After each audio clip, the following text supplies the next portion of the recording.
Call this meeting to order. The first order of business is the Pledge of Allegiance. Please stand if you're able in joining me in the pledge.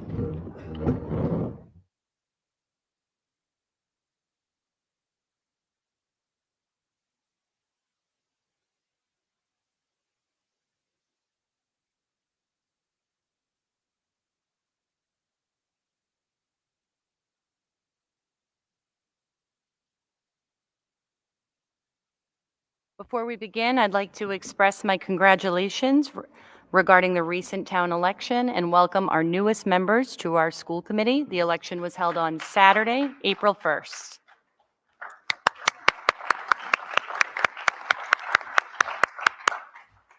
Good evening. My name is Carolyn Lyons. I'm the superintendent of schools, acting as moderator pro tem for the election of the permanent chairperson of the school committee, accepting nominations.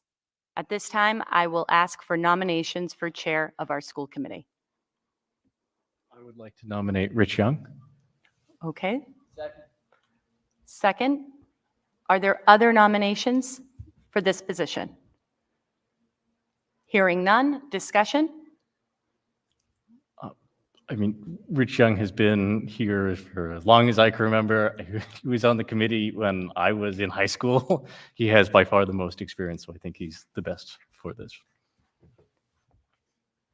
Any other discussion? Hearing none, I will call a vote. All those in favor say aye. Aye.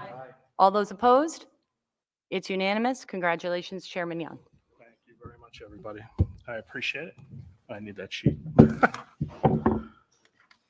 This is the rest of our organization for the school committee. The chair will open nominations for vice chair. And with that, the chair will make a motion to make Zeke the vice chair. Second. Any other motions for vice chair? Hearing none, all those in favor say aye. Aye. Opposed? It's unanimous. Thank you, everybody. Chair will entertain a motion to make Christine Weston the secretary to the school committee. So moved. Dory, second. Second. Discussion? Christine has had some family issues and does the minutes of our meetings and things like that via the television, and so she does a really nice job for us. And with that, all those in favor say aye. Aye. Opposed? It's unanimous. Chair will entertain a motion to adopt Robert's Rules of Order, the 11th edition, as our guiding force. So moved. Do I hear a second? Second. Discussion. Other than this is what we have in the past, and we'll go forward from there. All those in favor say aye. Aye. Opposed? It's unanimous. Last but not least, there's two more. Chair will entertain a motion to hold our meetings the first and third Thursday of the month. So moved. Do I hear a second? Second. Discussion? Hearing none, all those in favor say aye. Aye. Opposed? The ayes have it. And last is the signing of warrants. Normally what we do, just so everyone knows, is as you know, the warrants are there in the consent agenda tonight. We do have two signers. It's usually the chair, and it has been one other. Zeke has stepped up and been the person. What normally happens is we go through the warrants. All the warrants that we receive have the bills attached to them, so we'll either have a conversation with Carolyn, Sarah, or Pam, who's the billing person, if we have particular issues. And then the warrants come before everyone here tonight. It's just the ability to sign and move on. There are 3 levels of warrants that we sign. We sign a warrant for the new high school and all the building that's going on here, or the little side things that are still left to be. That should, quite honestly, end next month. There's the regular warrants for the committee, and then the final warrant is the meals tax. Any adult who buys a meal in school or buys anything to do with the cafeteria has to pay tax on that.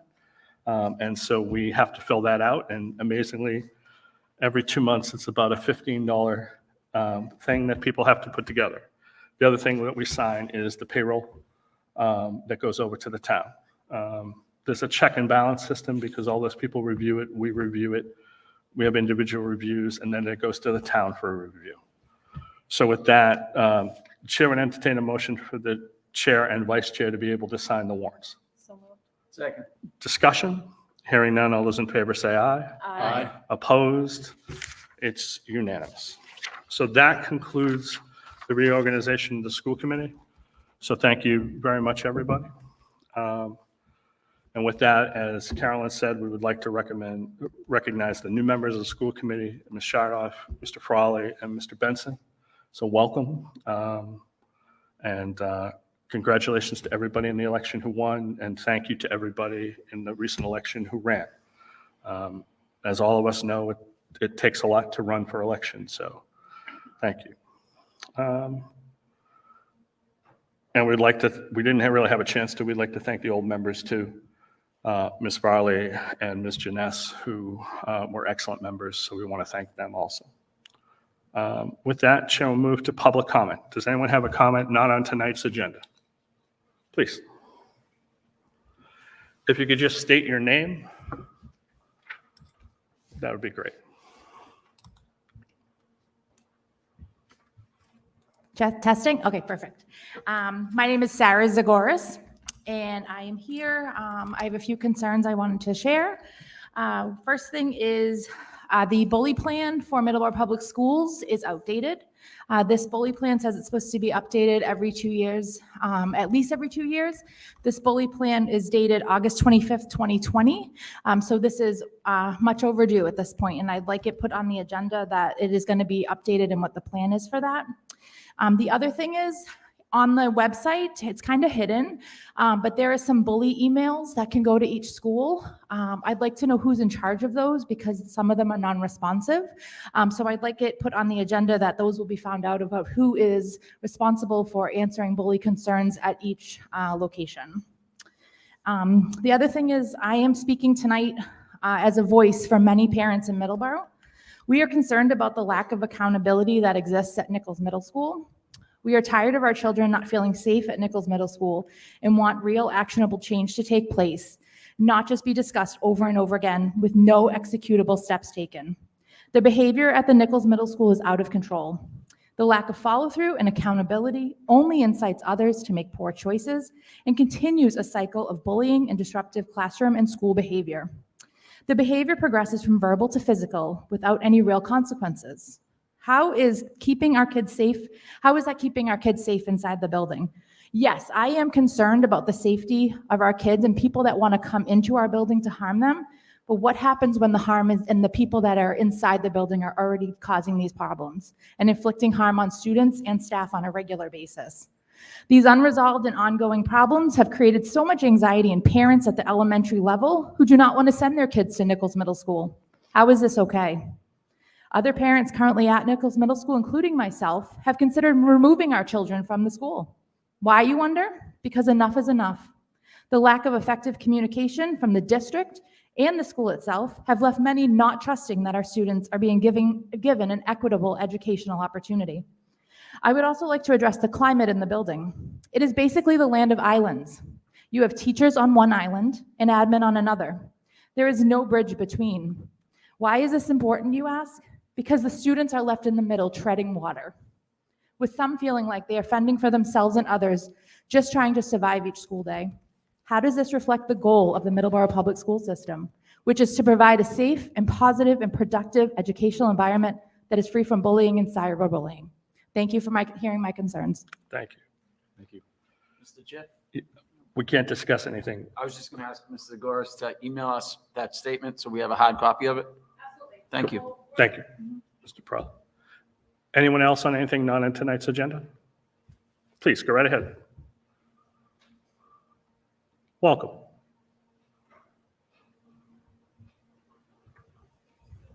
Hello. Good evening. My name is Liam Morrison. I live at 519 Wareham Street. I'm in the 7th, 10th grade at Nichols Middle School. I appreciate the opportunity to speak to you today. I never thought that the shirt I wore to school on March 21st would lead me to speak with you today. On that Tuesday morning, I was taken out of gym class to sit down with two adults for what turned out to be a very uncomfortable talk. I was told that people were complaining about the words on my shirt, that my shirt was making some students feel unsafe. Yes, words on a shirt made people feel unsafe. They told me that I wasn't in trouble, but it sure felt like I was. I was told that I would need to remove my shirt before I could return to class. When I nicely told them that I didn't want to do that, they called my father. Thankfully, my dad supported my decisions and came to pick me up. What did my shirt say? 5 simple words. There are only 2 genders. Nothing harmful, nothing threatening, just a statement I believe to be a fact. I have been told that my shirt was targeting a protected class. Who is this protected class? Are their feelings more important than my rights? I don't complain when I see pride flags and diversity posters hung throughout the school. Do you know why? Because others have a right to their beliefs just as I do. Not one person, staff, or student told me that they were bothered by what I was wearing. Actually, just the opposite. Several kids told me that they supported my actions and that they wanted one too. I was told that the shirt was a disruption to learning. No one got up and stormed out of class. No one burst into tears. I'm sure I would have noticed if they had. I experience disruptions to my learning every day. Kids acting out in class are a disruption, yet nothing is done. Why do the rules apply to one yet not another? I feel like these adults were telling me that it wasn't okay for me to have an opposing view. Their arguments were weak, in my opinion. I didn't go to school that day to hurt feelings or cause trouble. I have learned a lot from this experience. I learned that a lot of other students share my view. I learned that adults don't always do the right thing or make the right decisions. I know that I have a right to wear a shirt with those 5 words. Even at 12 years old, I have my own political opinions, and I have a right to express those opinions. Even at school, this right is called the First Amendment to the Constitution. My hope in being here tonight is to bring the school committee's attention to this issue. I hope that you will speak up for the rest of us so we can express ourselves without being pulled out of class. Next time, it may not only be me. There might be more students that decide to speak out. Thank you for your time and good night. Thank you. Anyone else on public comment? Seeing no one, I'm going to move on. Oh, please, go right ahead. Hi, my name's Rebecca. I just had a comment. I was at a school committee meeting last year, shortly after Uvalde incident, and can you tip the microphone off? yeah, I hate this. Sorry. And I had brought up concerns with the school safety, particularly at the elementary school, and just with the safety issues about people getting into it, and how we really liked Middleborough High and how it has that vestibule that people need to come into. And there was discussion about a security audit being done at the school, to a safety audit. And I was just wondering if that had gotten anywhere and if it was followed through. Do you want to say anything? Yeah, well. Sure, go ahead. I'll just answer that particular question. Go ahead. Sure. So you had emailed me about this, and we are vetting companies. This is in process in terms of trying to decide who is the appropriate company to do this. In order to come to this determination, I've been in contact with the Middleborough Police Department and the Middleborough Fire Department. So this year, we spent time talking about whether or not those 2 departments would conduct this security audit for us. As you can imagine, there are different parties that offer this service, and communities are right to be concerned about who's doing that audit and what that agenda might be. Most recently, we're vetting a company that offers this service for free. We found some, like for example, retired police, retired fire that do this, but the company that we're looking at right now is called Galaxy. Okay, and they offer a free security audit. Now, in full transparency, I have no doubt that this company will want to sell us products following the audit. There's no obligation to do so. So this has been batted around with other area superintendents as well. So this is something that we're in conversation with, but not settled on yet. Okay. All right. Thank you. Thank you. Anybody else? With that, I will move on. We are having a discussion tonight about there's a flyer on everyone's place about Cooler Middleborough. And so I would ask those people to come down and have a conversation about what's going to happen April 29th here at the high school. It's a combination of Sustainable Middleborough and the Yes Club. So welcome. Hello. So my name is Anzo. I'm a member of the Middleborough High School Yes Club. And we, as you just said, are organizing the Cooler Middleborough Fair, where there's going to be like family activities, there's going to be food trucks, and we're going to talk about renewable energy and new energy efficiency technologies you can use and add to your house and all that good stuff. So it's April 29th, 11 to 2 at the Middleborough High School gym, and it's free. Anybody can come. You can bring kids and everything. The Yes Club is going to have a carbon pledge table where you can go through a spreadsheet and kind of see how your individual actions can influence your carbon footprint. And we are also having a student energy competition with the elementary school kids who have made solar cookers, and those are going to be on display at the fair. Thank you. Hi, my name's Ryan, and one of the organizations that are helping Yes Club to run this fair is the New England Coastal Wildlife Alliance, and they're a local organization that researches the environment and shares a lot of that research data that helps support conservation and management efforts for wildlife. And Yes Club is fostering a diamondback terrapin from them, and they create a lot of community interest in local wildlife. And to the fair, they're bringing a life-size inflatable humpback whale, which is a great opportunity for children to learn about more nature and wildlife stuff. Thank you.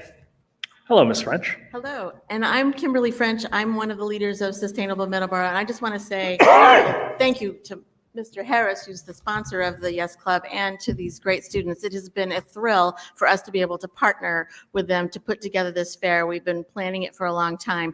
There'll be lots of different activities, as you've just heard, the energy competition of the students. There'll be I can't wait to go inside the inflatable whale. I'm very excited about that. But our part of it is that we are bringing local contractors for heat pumps, insulation. We'll have an electric vehicle event. This is the first EV event that our rebate provider, Energy New England, has had in 3 years. It will be here in the parking lot outside the gym. You'll be able to meet people who have EVs and learn about how you can get those federal rebates that are coming, which are very large this year. And for anyone who is interested in any of those kinds of technologies. Oh, and also we'll have a solar consultant on hand. So any of those technologies, insulation, heat pumps, solar, and electric vehicles, it's one stop. You can come, you can get your audit with Energy New England. You can talk to Middleborough Gas and Electric there about what rebates are available to you. You can learn about the federal rebates that are coming, and you can sign up for estimates with those folks. So I would love a flyer for each of you. I will also send you our social media post. I would love to have your help us with promoting this fair. We'd like to have a good turnout, and I'd like to personally invite each of the school committee members to come by Saturday, April 29th, 11 to 2 p.m. in the gym, as well as everyone here and everyone listening on cable TV. So thank you very much for letting us tell you about our fair. We're excited about it. Thank you. Does anyone have any questions for these guys? I have just one. Sure, go right ahead. Ryan, or both students, can you tell us what Yes Club stands for? Oh, yes.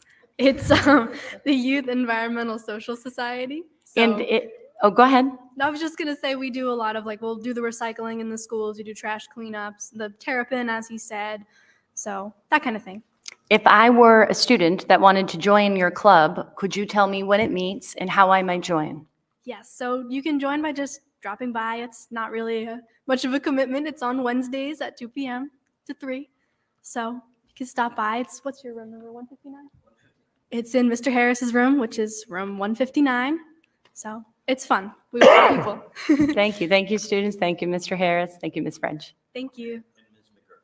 Oh, yes. And Ms. McGurk. And Ms. McGurk.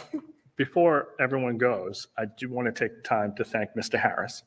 because not only being a science teacher here at the high school and running the Yes Club, Mr. Harris has put a considerable number of hours as a member of the building committee for this new high school. And so I do want to thank him for his time, and we are thankfully finishing up that committee, hopefully next month. But I know how much time he put in and effort he put in, and I know how much he did to help out, especially with the teachers, making sure that people were picking the things they wanted for their classrooms. So Mr. Harris, I want to thank you personally for that, and say thank you from the bottom of my heart for everything that you did. Thank you for the community for that nice building. And thank you for coming, and I will definitely try to be there the 29th, and looking forward to it. It sounds very interesting and sounds like a great opportunity for everyone in the town. And correct me if I'm wrong, Kim, it is open to everyone, whether you're a renter or a homeowner. There are lots of opportunities for everybody. Absolutely. We'll have information about people who are income limited, how they can get these kinds of things paid for, and anybody in town. And it's open, and it's actually open to people in other towns too. It's free, open to the public. Our information in our section will be focused on Middleborough, which is a little unusual because we have a municipal utility, but a lot of, the contractors will go anywhere, I'm sure. So. Thank you very much. Thank you. Next item on the agenda is reports from school committee members. Does anyone have anything they wish to mention? Go right ahead, Jeff. Thank you. So thank you, everyone. I wanted to start by echoing Chairman Young's comments about thanking Meg and Teresa for their time on the school committee. I know that they had hoped they would have a final meeting before the election to say some words, and they unfortunately did not have that opportunity. I also want to just take a moment to thank the student services team. They organized a very powerful Family Strong event, a presentation by Jim McCauley of the Riverside Trauma Center, which was on suicide prevention. It was live streamed. I don't know if it was recorded and you can go watch it, but I'm seeing nods, so hopefully that means yes. But it was a very impactful evening, and so I just want to thank everybody for coordinating that. And to end with, I'm not going to speak specifically to anything that Liam mentioned from his personal perspective, but I do want to mention that after that event and hearing the staggering numbers of death by suicide for young people in our country and in Massachusetts, that in 2020, suicide was the second leading cause of death for people from ages 10 to 14. And that was really staggering for me. And to see protesters on public property outside the middle school today holding signs that could potentially trigger feelings of despair in students of that age was very disappointing to me. I felt like it was very potentially harmful to children to see those as they were trying to come to school and go about their school day. So thank you. Thank you, Jess. Any other school committee member have anything they wish to mention? Chris, go right ahead. I've just had a number of parents contact me about the bullying intervention plan. So I'd also second if we could get that on the agenda. Sure, thank you. Anybody else? I do want to mention one thing to the community, and that is April 24th is town meeting night. So just reminding you, it's Monday in this very room. So just a reminder there. And with that, I'll turn it over to Nate. Nate, welcome.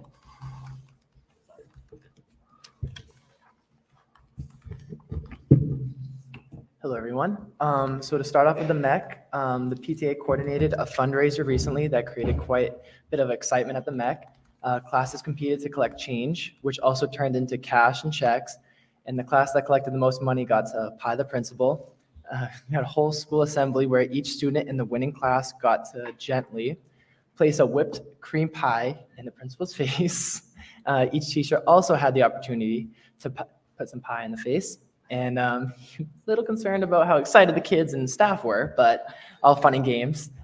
This week, there's another fundraiser where students and staff will go to the gym for a dance-a-thon, and students got sponsored by family members and friends. And students have also been setting space with lots of fun and engaging space-related activities. So from the MKG, they started MCAS testing for this year. All of the students are working hard during their test sessions. Recently, they had 2 authors, Ralph Fletcher in grade 4 and Brian Lease in grade 1. Soul Farm has been visiting Mr. O'Brien's grade 5 and Miss Cronin's 4th grade class each Monday afternoon. The classes have met farm animals, learned about what they eat, and fibers such as spinning wool. They worked outside with simple machines that we use every day. The students also learned about seeds, soil, and planting. The students have also had the opportunity to walk around the high school to visit the MyLab space and work with power tools, hand tools, engrave on leather, view a 3D printer at work, and visit the greenhouse and how it works. And then for the MHS, thank you to Allie Crowley, Izzy Mosley, Alexa Scanlon, Tristan Sieberts, and Johan Lovestad for help with providing childcare during the Family Strong community event. And we are so grateful for you guys' help. Thank you to the Student Council for representing our school at the CMASC Spring Conference at Plymouth North High School. You truly represent the best of Orange and Black. Well done. Special congratulations to Mr. Wrench for receiving the Excellence in Technology in Teaching AP Biology Award for Mass Insight Education. And Q3 report cards will be released to all students and families on Friday, April 14th at 2 p.m. through Aspen. And class of 2024, college boot camp will be happening this summer. You can sign up through Brand's Bulletin and contact Ms. Hill or Ms. Connor with any questions. And then finally, orientation leader applications will be available beginning Monday, April 24th. And see Mr. Brannigan with any questions. Thank you. Any questions for Nate? Again, you're getting off easy, Nate, so congratulations. Thank you very much for all that you do. And with that, I'll turn it over to the superintendent's report. Thank you, Chairman Young. Before I enter into the agenda items, if it's okay, I would like to respond to Ms. Shardoff's report. It is my duty to address what happened this morning as a citizen, as a woman, and as your superintendent. I received messages today with a degree of concern about why I didn't email or send a communication about what happened. That choice was mine. I chose not to email because I knew I had this meeting tonight, and what I had to say, I wanted to communicate orally. This morning, 2 individual adults arrived at the base of Tiger Drive and stood on public property, not school property, while they held 2 signs. As this is the only entrance to the building, every student, family, and staff member entering the property saw the content of these signs. The individuals were there starting at about 7 a.m. and remained there for about an hour.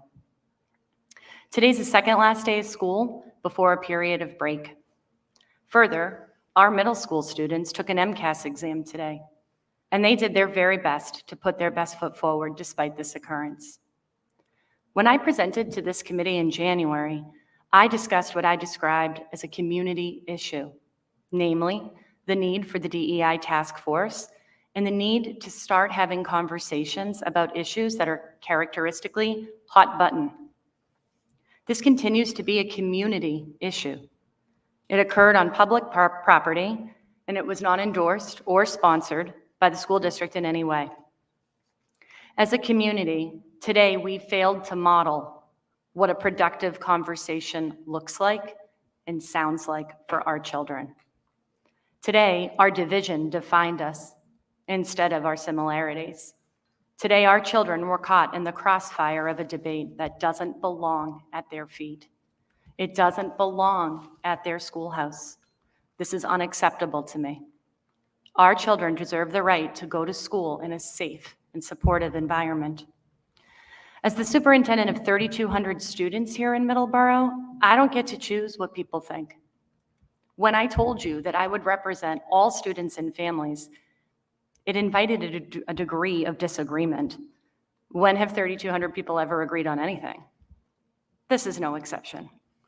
The dividing line for me, as this district's leader, is when all students are not protected, not accepted for who they are, and told either directly or indirectly that they don't belong here in Middleborough. As a community, we talk a lot about safety and the need for our children to attend schools that are safe. 2 weeks ago, we confronted yet another school shooting in our country, and I heard from many parents about safety. I heard about structural concerns of our facilities. I heard about fears and worries. I share those concerns as an educator, as a parent, and as a citizen. Exposing our children to messages that marginalize groups of students is a safety issue. Mental health is a significant issue facing our children today. This is an issue that existed before the last few years, and it only worsened since 2020. Student rates of self-harm and suicidal ideation are at rates that are simply terrifying. We must safeguard against anything that harms our students' mental health. Failing to model measured and reasonable discourse is also a safety issue. Whether we like it or not, our culture needs to cultivate a practice of unpacking disagreement in a respectful way that protects our children. Our children are always watching us. They model their behavior based on what we show them. I think we can do better. I insist that we do better on behalf of every student in the Middleborough Public Schools. I've spent the past 9 months talking to members of this community. I've spoken with students, parents, staff, community members, school committee members. While I talk at length about this later in this presentation, I've been collecting this information in an effort to improve our system. There are lots of opinions to consider when trying to improve anything. Respectfully, it's the students' voices that matter the most to me. They, and all the other groups I mentioned, have told me that they want Middleborough Public Schools to be a safe place for all students. I will be renewing our effort to achieve respectful discourse on matters of disagreement, specifically racial equity, diversity, and inclusion. I will be calling on town leaders to join me in this cause. I will be seeking the opinion of employees, families, and most of all, students in this effort. As I've told you before, I don't hold all of the answers. I will not be able to solve a community issue alone. Most importantly, I will only allow our children and the protection of those children to be our compass. With that said, on a much lighter note, I would like to open up tonight's report by recognizing our Middleborough Parent-Teacher Association, and specifically Ms. Ashley Farini.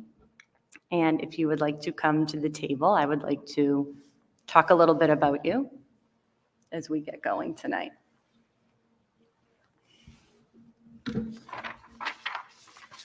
Welcome, Ms. Farini. Ms. Farini is our Massachusetts PTA Secretary and the Mary Kay Good PTA Vice President. I've invited her here tonight to talk about the important work that goes on every day by this association. What Ms. Farini is probably not going to lead with and tell you is that she is also the recent recipient of the Carol Woodbury Leadership Award from April 2023.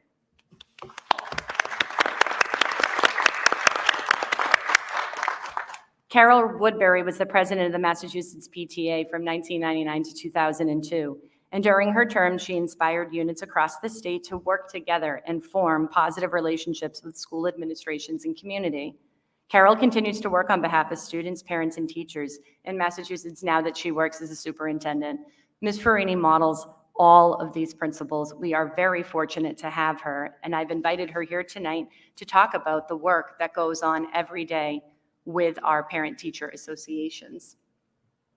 Some of the activities and initiatives you're going to hear about tonight are things like the employee break room makeovers, the bottle filler stations, basketball hoops, playground equipment, sponsored field trips for zero cost to families, other enrichment activities for zero cost to families, t-shirts, additional school pride clothing. This work is critical, and with that, I would like to say thank you to Ms. Farini. Congratulations, and I will turn your slides as you tell me to move them. Perfect. Well, I had reached out to, is that me with the feedback? It's okay. I reached out to, this close? That's scary. I usually don't need a microphone. I'm loud enough. All right. Well, recently I reached out to Chairman Mr. Young because the Mary Kay Good is undergoing a huge project, which we'll get to at the end of the slides. But when I was approached by Mrs. Lyons, I was hoping the award wouldn't be brought up, but thank you. It was a big to do, mainly because this year Massachusetts PTA brought the annual meeting to Middleborough. Originally, our thought, we reached out to Mr. Brannigan, we wanted it to be in the beautiful high school, but it was the same day as town elections. So my second best choice in town was the Birtwood School of Performing Arts. And the space was donated to us to use for all the leaders in Massachusetts. And we all met for a very long day. We showcased student work from around the whole entire state, as well as the meeting was led by some of our Middleborough students as well from across the district, which I thought was pretty cool. A lot of people hear PTA and they're like, they look the other way. They're like, no, I don't want to be involved. It's the commitment is yours, whether it's an hour a year or 100 hours a year. You could come to every meeting. You don't have to come to any meeting. You just have to want to be involved and make a difference. Many people think that PTA is all about fundraising, which is like nails on a chalkboard to me. PTA is not an ATM, right? PTA is there to help the district with education, the welfare of the children, health. We're there to make the difference. We are there to support the students, the staff, the family, the community, and for everybody, right? Just like we were talking about. Every child, one voice, it's our voice, they need us. You can switch the slide. So I know it was mentioned, but I just wanted to say that when we do our fundraising, some things that we do touch upon are teacher-chosen enrichments, field trip, buses. We fulfill books for the libraries and the classrooms. We definitely have teacher appreciation weeks throughout the district. We assist in copying and communications. We have supplied devices such as Elmos, MC systems, and portable speakers for our staff. Book fairs, which supply our Science Spin and Scholastic News magazines for all grades throughout the district. We host annual fun runs, readathons, dance-a-thons, all the athons. We pie our principals, we slime our principals. We have holiday events that are inclusive to all holidays, not just Christmas. We update recess equipment and structures, and during COVID, we did provide the social distance markers and anything else that was needed for the classrooms. One of our biggest accomplishments at Mary Kay Good was our fun run 3 years ago, 4, too many years to count. We wanted to update our water fountains. This is an actual picture of one of our water fountains, and the students were able to raise enough money to purchase their refillable water stations for the entire Mary Kay Good. They're beautiful. They're maintained by the district. And it's just pretty cool. The fun run, if you ever have a chance to volunteer, all the kids get a free t-shirt sponsored by local companies. They come out, they have their running shoes on, they run, they skip, they hop, they dance. Every single student is involved, whether they've raised funds or not. There's no identity of the highest earner or anything. It's the best event, in my opinion, that we have all year. The specialists really help us. The PTA members come. It's amazing. So it's usually in the fall. So I do invite all of you to come and help next year. Here's some pictures of past fun runs. There's an example of all the local businesses. We have, our usual Ryco, LMM asphalting, and Waterman roofing.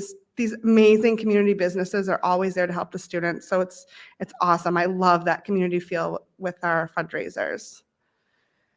Some enrichments for all grades, storytellers, authors, Scholastic News, anti-bullying speakers, you name it, PTA funds it. There's just a couple of pictures. We have Toe Jam Puppet Band, which I know goes to several of the schools, an author, all the fun stuff. 2 years ago, post-COVID, coming back, Mary Kay Good wanted to show the teachers that we appreciated them. A home-cooked meal wasn't just enough. They were told they had 2 hours to pack up everything they needed and go home and teach from a screen. So upon returning to Mary Kay Good, Stephanie Hewins, our president, looked into the break room and said, let's do this. So we took their old break room. We got donations from Wood Palace and Skyland, all from local businesses. And with help from the custodians, we labored the whole project and got it done over February vacation. The hardest part was keeping this a secret. No one, including Mrs. White, knew. Hutch was amazing to help us keep this all under wraps. So we put a big bow on the door, and they came in from February vacation, and I wish I recorded. I made Miss Donna Germano cry, which was one of my biggest success stories of all PTA. It was amazing. And I know HBB recently redid theirs too. So this is something that the district across the board really, really wanted to give the teachers. And threw up some other MKG PTA happenings, our annual Touch a Truck, holiday shop, you name it. We've beautified the school. We've given ice cream to the teachers. It's just, there's nothing bad I can say about the PTA. It's something that fuels me, that keeps me going. The monthly meetings are an hour to an hour and a half, but the memories last forever. You know, they're not talking about the test they took on Tuesday. They're talking about seeing their best friend at Touch a Truck. They're talking about running their 5th lap at the fun run. They're talking about how many books they read for the readathon. PTA, in my eyes, are the memory makers. So what's next for Mary Kay Good? This is, Mr. Young, this is what I've been bothering you for. This is our next endeavor. We are putting in a double slide over at our 1st and 2nd grade playground. We're putting a Gaga pit in the centralized pavement area. We're putting swings with an ADA seat in the 2nd, 3rd, and 4th grade area. And we're putting a 1-pole centralized shade area for all classes to use as an outdoor playground. And that's coming in soon, a week or two. So we're really looking forward to that. I think it's needed. The bigger kids have been asking for slides. For swings, the little kids are asking for the slides. So we've been able to fulfill both of those. With this funding, it did come from our most recent fund run. So we wanted to thank the parents for all their support. And why PTA? Well, because we're the reason why is because schools were making a difference in education, health, and the welfare of children and youth. We're building strength in the community and supporting the students. And of course, we're having fun while doing it. There's Mrs. White, completely green from slime. And I just wanted to show you that this is our glimpse into our Massachusetts State PTA meeting that was held 2 weeks ago. Over 100 attendees from across the entire state. Middleborough PTA volunteered their time to make sure it ran smoothly. And like I said, we had students that led the Pledge of Allegiance, assisted with lunch. It was great to see that leaders from all around the state could come to one building in our hometown and all have the same goals. Thank you, Mrs. Freeney. Does anybody have questions? Ms. Burney, the one question I have is if somebody outside of the school community wanted to donate, how would they get in touch? So each PTA has a different email address. I think most of the town PTAs have Facebooks, but I would suggest maybe going to the principal for that email address. Most principals will be able to get in touch with the board. Other questions? Jessica, go ahead. It's not a question, it's a thank you. I think everyone that has a child at MKG knows how tirelessly you work and how hard you work. I think people from all the other schools also recognize that too. So I just wanted to let you know that it doesn't go unnoticed, all of your work and all the work from the PTA. So thank you. Thank you. Jessica. Wanted to echo the thank you as well. Tirelessly was the adjective I thought of as well. So thank you for all you do, but also all you encourage the PTAs across the state to do as well. Thank you. Thank you very much. Thank you, guys. And I'm just going to plug our Touch a Truck. It's May 6th, so please all come, 11 to 3 at the Mary Kay Good School. Please come. It's a lot of fun. Thank you. Thank you.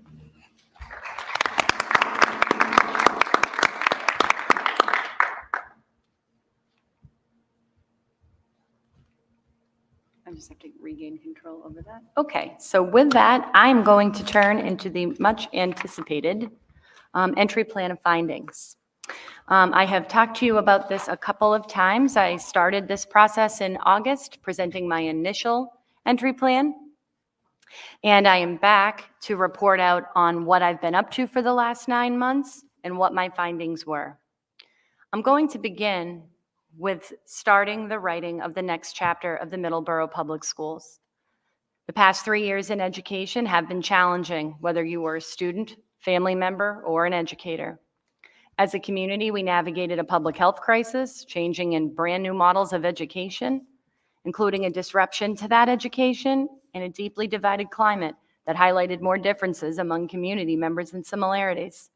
In the wake of this unsettled times are the children and the families of the Middleborough Public Schools who rightfully wonder, what's the next chapter hold?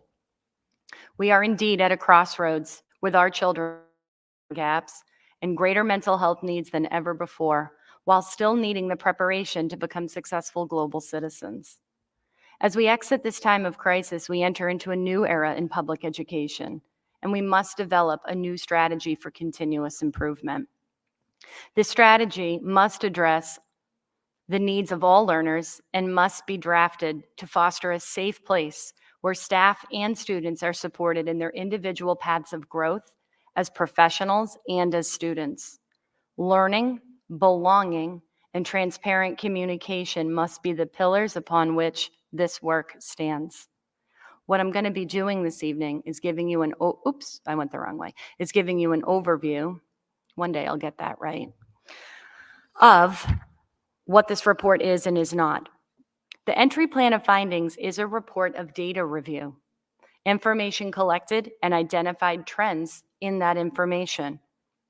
I'll review this process, the information that I collected and reviewed, and explain the emerging trends of our district.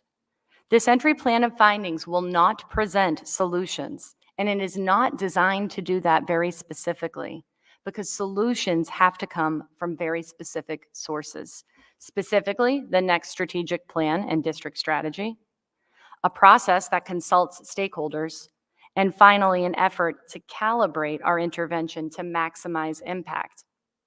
So I don't want anyone thinking that I'm just afraid to posit a solution. Were I to do that, I'd be skipping over a very critical part of this process. So by way of review, there were 3 phases to this entire plan.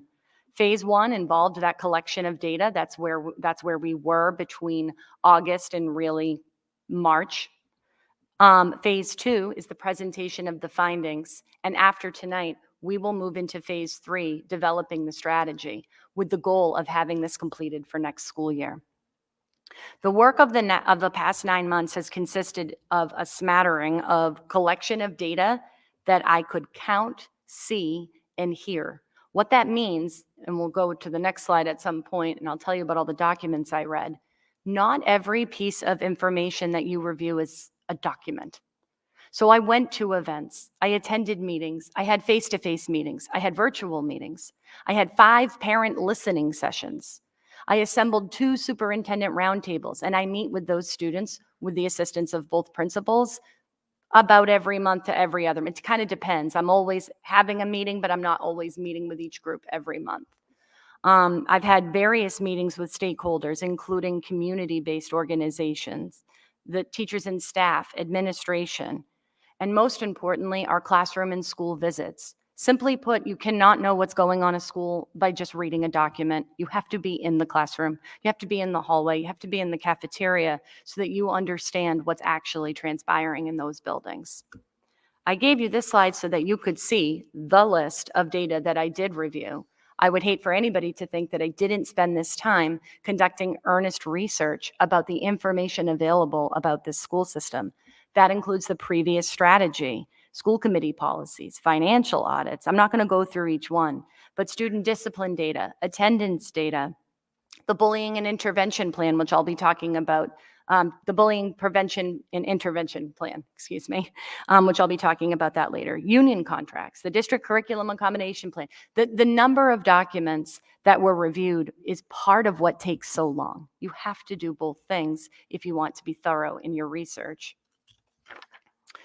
So before I get into my findings, I'm sensitive to the fact that when you are in the position of trying to create, a culled document of your findings, it can be hard to hear things about your community. And it's important that we take the time to celebrate tremendous areas of strength in this community, which is why I'm beginning here in this part of the report. It cannot be stated enough, and if you've ever watched my presentations over the last 11 years in Middleborough, you'll know that I always lead with talking about the quality of our staff. Hands down, it is the single biggest area of strength. Simply put, we have very committed employees. In the report, I cited that just this past September, we celebrated over 27 staff members who have committed to this district for either 20 or 25 years. Just in this year alone, they join a group of other staff who've already committed and achieved that milestone. It goes beyond what their degrees are. It goes beyond their expertise and what they've learned over the years. These are people who are leaders in our system. These are the people who during COVID switched models on the fly and did what they had to do for our kids. I will never be able to say enough about the quality of our staff. And that's why the report began there. But it doesn't end there. Because, oh, sorry, I skipped this. I put that all on one. Let me go back. There we go. The established traditions, events, and celebrations are truly a hallmark of this community. In the report, the full report, I included some of the events I'm talking about. I'm talking about the senior grad walk, where our graduates walk through all 5 campuses on a day in June right before they graduate. And you have to just look at the faces of some of our youngest learners to see why that's so important. I'm talking about our AP rally. Principal Brannigan and I were actually there together this fall, both talking about our experiences as students, either as AP students or not as AP students, 1,000,001 years ago. Our unified sports that are not only growing and expanding down to the middle school, but highly celebrated. Our NMS Winter Carnival, the HBB Big Blast, that MKG Fun Run, the MEC Halloween Parade, although I will tell you, I attended a dance-a-thon this week that might rival the Halloween Parade. That was a lot of fun. Literacy weeks, our graduation week and senior week for our kids. The list goes on and on. But this is what the fabric of this community is. The fact that we are a community of people that continually celebrate all of what's truly wonderful about our kids says everything about who lives here, who chooses to be here, and the students who walk our halls every day. Community support and pride is another avenue that I highlighted as an area of strength. Simply put, it's not just about Middleborough Public Schools. It's about our greater community. It's about the Middleborough Fire Department and the Middleborough Police Department, who partner with us every single day. They play an essential and critical role in the safety and security of our school community. They have a regular presence in all of our buildings. They're members of our district emergency response team, which we affectionately refer to as DIRT. They conduct regular training. And to be honest with you, for years, we've had 2 school resource officers to support our system. And just this month, we welcomed a 3rd member, only further evidencing these groups' commitment to our school system and safety. The town departments in Middleborough are equally as supportive. In the proposed FY24 budget, the town of Middleborough is supporting a 5% increase in spending in our schools, a number that is significantly higher than previous years' increases. And they're also supporting 2 capital planning projects to assist in the maintenance of our facilities and technological infrastructure. That's above and beyond what's already in the budget.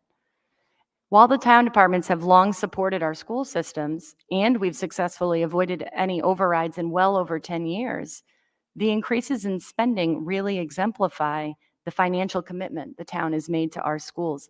That does not happen in every town. Some towns regularly fight about this money, and Middleborough's really lucky because we don't.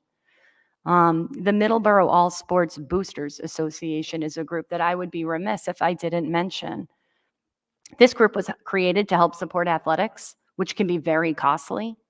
MASBA was first created when we were experiencing financial tighter times, and it forced cuts to sub-varsity sports and middle school sports. And now they help supplement our athletic department with additional funding that's generated through community donations and fundraising. This board is parents, community members, school employees, and it's a major strength. Finally, I've also highlighted community groups like the Middleborough Rotary Club. They've been a long-standing source of support to our school system for several years. They have supported the Rotary Raise program in an effort to provide additional and targeted assistance to elementary students in math and English language arts. This program has existed for over 10 years. These are very established community partners with long-standing commitments to our school system and a tremendous area of strength. I also highlighted, did Ms. Farini leave? I also highlighted our parent and caregiver groups. I was hoping she wasn't going to leave so she could hear this part. We are more than fortunate with groups like PTA, with groups like our CPAC, the Parent Strong Parent Cafe program, and school council. These groups are pure investment made by our parents and caregivers of our students. And they fundraise and fund a multitude of opportunities, things that level a playing field for many of our students, enrichment opportunities and inroads that they otherwise wouldn't have. I could go on and on about our family and caregiver groups, but I think it's important to note that we are fortunate to have such a deep set of families that regularly commit not just their money, but their time and their effort and their sweat equity into what we do every day. Another area of strength is what I'm calling our comprehensive services and resources to meet the needs of all learners. Simply put, what I just described to you means we are a well-funded school system. And with that funding comes a really deep set of services and resources that go right into the hands of children every day. We have in the special education department 4 different administrative positions in special education coordinators. That is not something that you see in most communities. We also have special education support specialist positions who are essentially coaches to special ed teachers to deepen their skill set. While special ed in most systems is overseen by principals and assistant principals only, these resources are remarkable because of its financial investment and what that means in terms of understanding the wide variety of things a principal is responsible for every day. The curriculum department recently experienced an investment in 2 new curriculum coordinator positions who each have a focus on curriculum from a humanities or STEM perspective. This model also involves coaching. Once again, the purpose of coaching is to improve and deepen the skill set of teachers. It is a resource to teachers. We can all agree that our students have a wide variety of needs. And sometimes it becomes a numbers game. When there is one adult in that room, that person is very limited in their reach. The more support we give them, the stronger the instructional model that we have. The technology department also has been recently reconfigured, and it also supports an entirely one-to-one initiative for students in grades K through 12. This department has grown exponentially since 2020, and these expenses represent not just devices for students, but updated technology for teachers, clear touch panels in classrooms, and then infrastructure for Wi-Fi connectivity. Finally, the Student Services Department is the district's newest department. Serving the mental health needs of students and staff alike, this department is central in the creation of a truly wraparound model of support in our school community. And I can't say this enough. This is some cutting edge stuff. When there are cuts in other districts, this is what gets cut. Middleborough has expanded this over the years, and that's been going on for well over a decade, because I think Middleborough for a long time has had this vision. This department includes a family resource coordinator and a mental health liaison designed to address staff-based needs, another first of its kind. Taken together, these resources really represent just significant expenditure and investment in comprehensive education. Finally, what I'm calling our final area of strength is our critical review of structures and procedures. Simply put, it can be hard to conduct really an autopsy of your own corpus. And what I am struck by is this community's bravery, their vulnerability, and their desire to tell me all the ways that we need to improve. There are communities that hide behind these deficits, and Middleborough is not that. What's amazing about that is our capacity for growth under those conditions. What I talked about in this section was that, one of the benefits of selecting an internal candidate for superintendent meant that I would be able to draw on my relationships that I already had. I didn't have to spend a year meeting everybody. And to that end, there's a lot that's already been put into motion this year. One of those is the Professional Development Council, which actually came out of our negotiations process with the teachers. This was designed to improve the quality of professional development for our educators, but it doesn't stop there. We created a labor relations committee. We've redesigned the leadership team and purpose. There's been an entire wellness initiative-based model just for staff, not to exclude children, but really just hyper-focused on the adults that work in the system. A communications guide and process that you'll hear more about later today. The establishment and reconfiguration of student services in the other departments I just mentioned. The expansion of the central administrative offices to School Street, and currently an ongoing review of human resources procedures. What strikes me as so unique about Middleborough is that nobody feels like we've always done it this way, and that's just fine. What I'm hearing out of our community is an appetite for change, and that's inspiring. And it makes me want to be all that I can to make sure I'm bringing that change to you every week, or every month, or every day. With that, I'm going to turn to our emerging trends. These are the areas where, taken together, I was able to see certain themes come through. Essentially, the first trend I found is one of collaboration and communication. Nobody wants to feel like a helpless passenger in a public school system. Not the teachers and staff, not the students, not the parents. Everybody wants to play a valued role, and they absolutely should. They need to be made aware of what's happening. Students want to feel like they have a voice in what's happening in their learning. They want that autonomy. This is something they tell me every time I meet with them. And they want to assist in the creation of culture. In fact, the students see with the most laser focus some of our biggest deficits, and they're quite eloquent in telling me about it. I collected this information through interviews, meetings, surveys, all sorts of things. And it couldn't be clearer. This community wants greater transparency. They want communication from the public school system. And I hope that you're already seeing that as a shift from July to the present. I know that everybody appreciates weekly newsletters or classroom newsletters that go home, but they are desirous of other mechanisms like a district-wide calendar of events and a greater effort by administration to actually communicate about the general ongoings of each department. They like concepts like coffee talks and opportunities for families to come and have face-to-face conversations. These are things that I think should continue on a regular basis. I've talked a little bit already about the superintendent's roundtable, but I have no inclination to curtail. If anything, I'll be expanding that to include 4th and 5th graders in the years to come. One of the most powerful meetings I sit in every month is that meeting. Principal Brannigan and I have talked about it at length. The most important voice in the room is always our children, if we're smart enough to listen to it. So what that theme really talks about is making sure that your central office administration and your building principals are creating a space at the table where everybody has a seat, and that every seat is actually valued.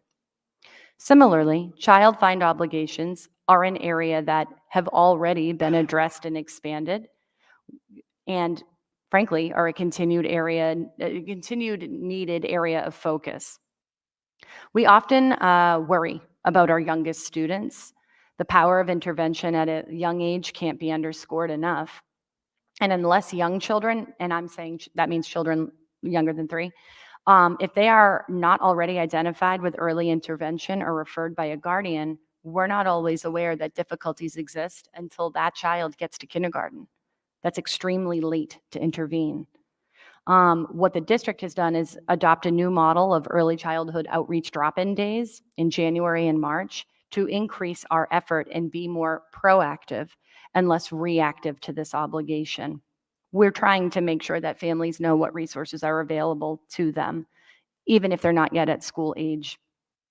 This has to be a continued area of focus because this age group is an age group that missed out in the last couple of years, and they have ground to make up. Similarly, special education, family supports, and resources are another area of increased collaboration and communication. There was an extended school year program evaluation recently conducted, and there were certain aspects of that program that really needed to be addressed, such as greater communication, such as parent information events, so that we could capitalize on helping parents navigate students transitioning out of public education. These are things that are ongoing. CPAC is another group, the Special Education Parent Advisory Council, and attendance within this group can be somewhat minimal and inconsistent. So we should continue to explore ways to engage our parents. We hear all the time about how confusing that process is. We should be making efforts to make sure we're ushering parents into supportive situations like the CPAC. My next emerging trend I called leadership and governance. Simply put, our data is telling us that we ultimately need to focus more intently on teaching and learning.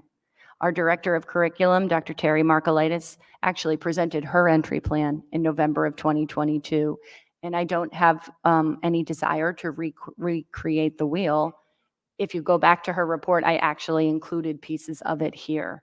What she identified was vertical and horizontal alignment at our elementary complex, vertical alignment in curriculum, instruction, and grading practices throughout the district, updating our evaluation process to meet state guidelines, reviewing and revising the process for improved transitions in students from grades 5 to 6, 8 to 9, including use of data that reflects academic achievement and social emotional needs, continue to provide targeted professional development, working with the building and district administration to address curriculum and instructional needs as they arise, and then striving for a culture of learning and growth for all of our members in our community.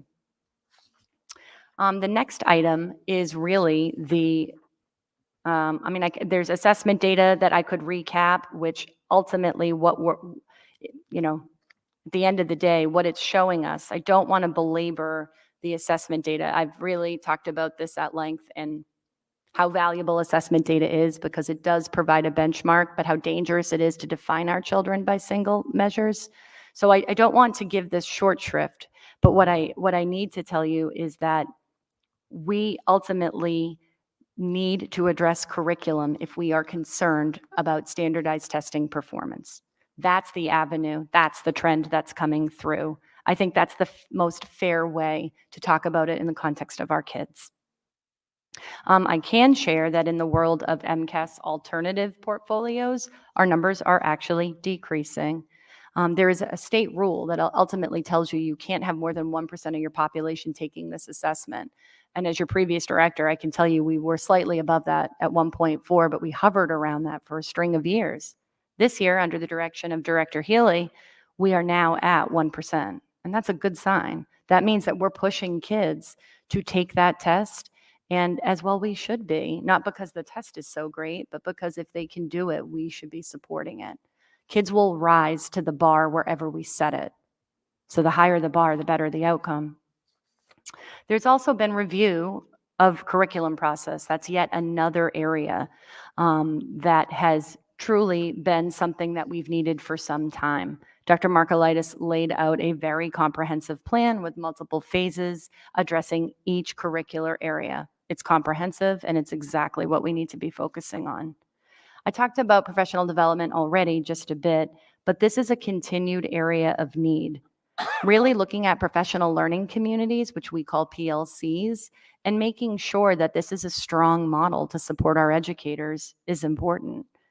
And then addressing special education areas for non-special education staff. What I'll tell you is this district is really rich with expertise in special education. Admittedly, I have a lot of experience with this personnel, so I can tell you firsthand just how talented they are. But what often happens is special education tends to get special education professional development, but they're already the experts in that area. We need to cultivate a plan to expand that knowledge base so that if you're a biology teacher, you have a deep skill set for how to differentiate and address special education needs, even if you aren't licensed in that area per se. Finally, I said systems and process as my last item of this emerging trend. Systems and process is an area where you have probably already seen me hard at work shifting things. But the emerging trends in these areas are work that still needs to be done. So the first area I want to highlight is human resources. We need to cultivate a practice of onboarding and training staff that meets our needs. We have a summer program called Staff Strong, which is great. You know, truthfully, there's a hiring season, and we're about to hit it, where we hire people in the springtime and we onboard them in the summer, and they are ready for when school begins. But we don't just hire then. If you're hiring in October, November, and December, those people did not get the benefit of that training. So we need a comprehensive system for how to onboard. That includes our substitutes. People who are walking into the building for the first time need a healthy sum of education before they're put with our children. There are other human resources processes that also need to be addressed, like recruitment and hiring, performance management, employee handbooks. These are things that are all in need of review. Try to remember that we have no human resources department. The way human resources are tackled currently is through central office, specifically my office and Ms. Hickey's office. And while I think we do an okay job, I think that this needs closer review and arguably down the line, some degree of financial investment. We are a massive department. We have a lot of needs, and it bears worth, having a conversation about how to best meet those needs. There are other systems that also need examination. Those are things like student handbooks and discipline processes. Consistency of practice and alignment are critical across all 5 buildings. What happens to your child at Nichols should not be different from what happens at the high school. These are things that need to be addressed. I also highlighted the bullying prevention and intervention plan, but I'm happy to tell you, Kevin Avatable, through the Director of Student Service, has already started to attack this model. We've already consulted the model procedure, which is what our current procedure is based on. The state will give you a model. What I talked with Mr. Avatable about already is engaging the community. I think we have to bring the community in to talk about, hey, do we all agree on what bullying is? And how can we help? How can we best support our kids understanding this so that they advocate for themselves and so that they upstand with one another, So I see this as being ongoing work, but not far around the corner. It isn't something you're going to have to wait for like another year. That's not really what I'm thinking. In terms of safety, this is, again, this was in the report before a couple of weeks ago, but safety and our process is not new. What makes safety tricky is that I can't be completely transparent about our safety procedures. And I'm not doing that to be deceptive. I'm doing that to protect the babies. You can't tell everybody everything if we want to be secure in our practice. What I can assure you is I take my lead from the Middleborough Police Department and the Middleborough Fire Department. Why? Because I'm an educator and they're first responders. They're the ones who know. I am going to be looking at our district emergency response team. And I think that this is a group that needs to stay responsive and adaptive. Quite honestly, this is something that changes. I'm sad to say that with each successive event, we learn something new about this process. So no one is resting on their laurels. No one is, taking the safety of students anything other than intensely seriously. But you have to put some thought behind how you're going to shift before you shift. And this one is particularly painful for parents because I can't come and talk for hours and hours like I do on every other topic. And I know that's frustrating. Next trend, I'm going to keep going, is our sense of belonging. And I touched on this already tonight, but school and district culture. I will tell you, I'm specifically talking about the culture at the Nichols Middle School, but not exclusively the culture at the Nichols Middle School. Firstly, I'm talking about student engagement. Panorama is a new platform that we onboarded last school year, to give us some hard data behind social and emotional skills of kids. It's really easy to fall into a pattern of, he's okay, he can advocate for himself. That's not very scientific. So that's what this data does. It draws on student surveys and asks them what they think. Or if the child is very young, it's a teacher perception survey, because you can't really ask a 5-year-old a lot about that sort of thing. But this is an area that we need to improve. What I learned in looking at this data in terms of engagement is that really only 50 to 60% of our students are attending school at rates that really exemplify preparation for the next step. Discipline data shows a slightly higher percentage at 83 to 87%, but that's of students with no incidents. It only kind of balloons from there, that other 13 to 17%.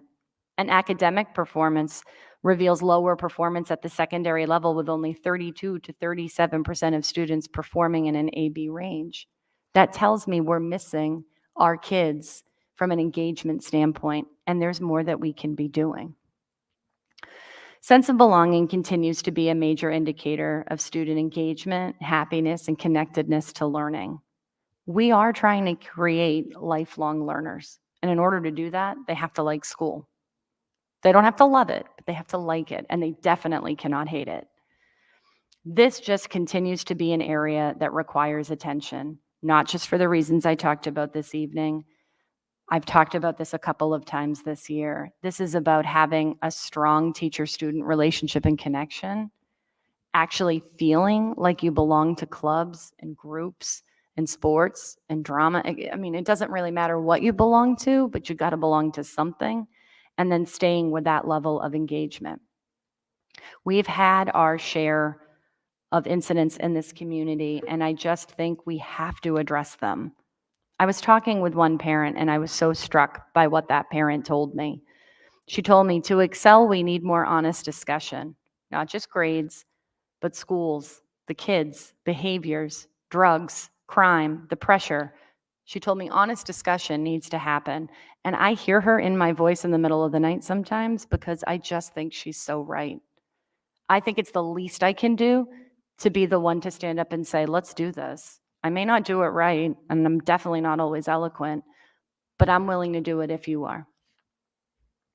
Building culture varies from building to building, but I will tell you that I have had an intense focus on the Nichols Middle School this year.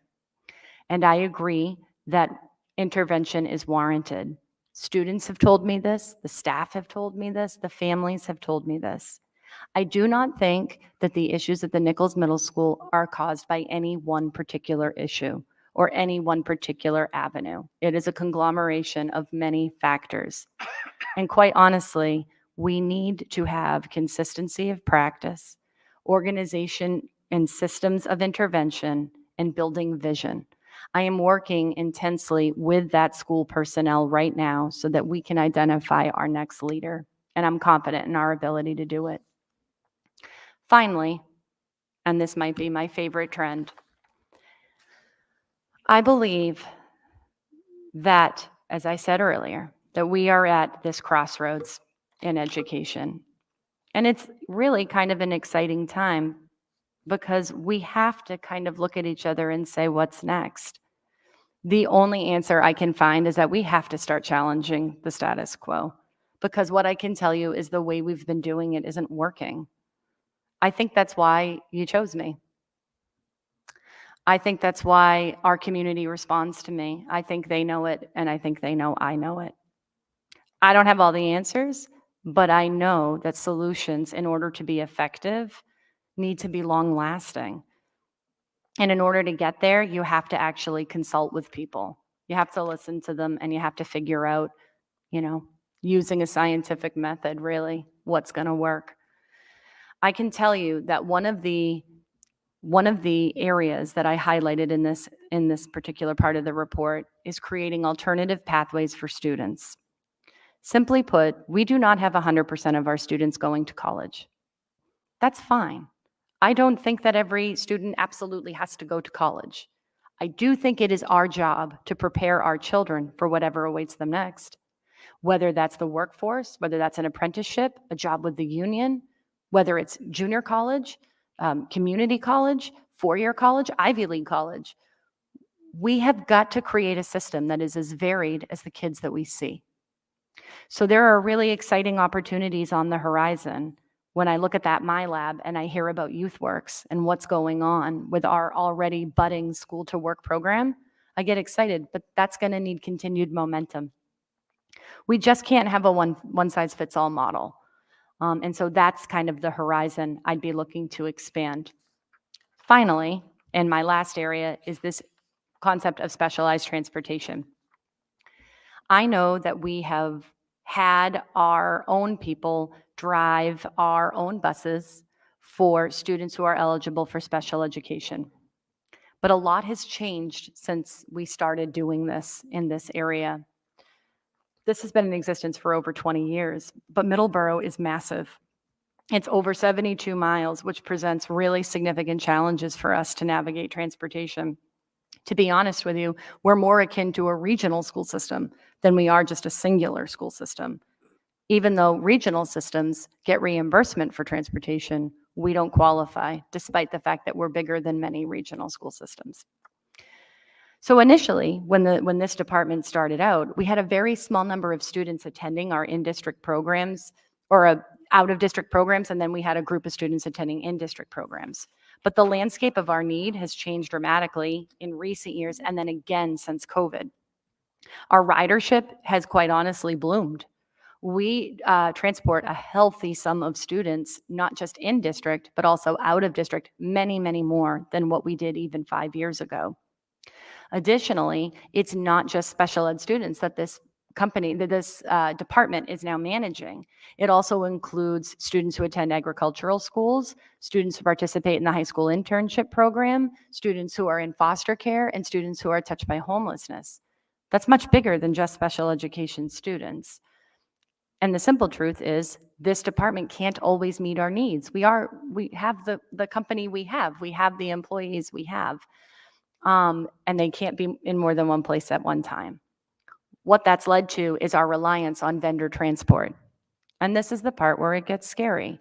Vendor transport, which is wholly unregulated, has experienced massive increases in rates, and we are powerless to fight them. And I'm not talking about a $10,000 hike. I'm talking about 200%, 400% during the height of COVID. A 400% increase on any expense is a big deal, but transportation expenses are particularly expensive. This is an area that really needs greater scrutiny, conversation, and some discussion. Simply put, capital expenditure is going to become really critical in the revitalization of this department.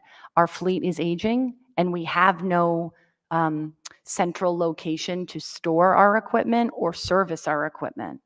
So if we're going to make that type of investment, that's not a small amount of money. Particularly as we approach the end of ESSER funding, this is going to be a financial and budgetary topic of conversation for this group. So we're going to have to examine ways to best meet the transportation needs of students while creating a budget that we can hit. Try to remember that this is not negotiable. Our kids absolutely have to have transportation, but we also need to figure out what makes sense for our community. So with that, next steps. I'm going to host 2 community forums because I've done this long enough to know that not everybody watches school committee, even though I wish they would. I'm going to host 2 events, one targeted just at elementary and one at secondary, so that if parents of young children want to talk more about my data or ask me specific questions, I'll be there to do that. I'm going to bring my team with me. This report is very much a product of my team as well as me. I would never assume to take the credit of a group. And then same at the secondary level, because quite honestly, there are slightly different issues facing, the 2 kind of larger age groups of children. And then finally is phase 3. I will certainly come back. This is not the last you're going to hear about this. We have to develop the strategy.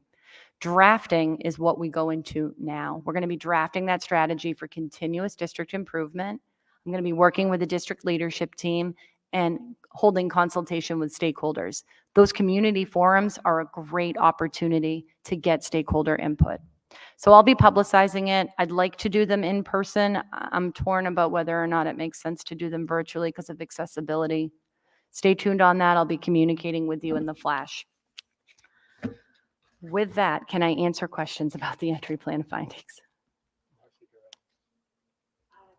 First, I want to say thank you for doing this entry plan. I know a lot of time and effort and work goes into this, and I'm appreciative of that. I'm going to echo the same sentiments that Ms. Zagoras did regarding Nichols Middle School. It's a huge area of concern for our district. I've had numerous parents contact me over the last year. There are so many different issues in that school. I have 2 children of my own in that school, and to share personal information, he's probably going to kill me. I have an 8th grader who, when he started at Nichols Middle School, loved school. He was a straight A student, and he's now in 8th grade, and he hates it. He hates going to school. He hates doing schoolwork. He hates the culture of that school. And all I have said to him over the years is that get through these 3 years, and you'll be at Middleborough High School with Mr. Brannigan, and it's like the utopia of schools. And I thought to myself that that is a horrible thing to say to our children, that suck it up for 3 years and deal with the school that it is. And so I appreciate all the work that has gone into this, but my question is, how long do families and students at the Nichols have to wait for actionable change at that school? Well, I'm hoping you're seeing change as we speak. Leadership begins at the top. And I've been working with our current interim principal, who's here tonight, Ms. Heather Tucker. You've also seen a major focus by the 3 department heads who are sitting to the right of Ms. Heather Tucker. There's been no shortage of attention being driven towards the Nichols Middle School. One of the things you've been hearing about in the community is the cafeteria. It's the first place that we targeted because, quite honestly, we do need to get our hands around a system that makes sense for kids, something that gives them autonomy, but also sets that bar of expectation about how to behave. The simple answer is I don't think you should have to wait at all. I don't think this is a problem we should have ever had, but I can't change that. All I can do is move us forward the best way I know how, which is through honest conversation, strong leadership, and the creation of consistent processes. It is my hope to create a team at Nichols that is long-lasting, to curtail some of the rates of attrition that we've seen out of that building, because I think that's part of the story too.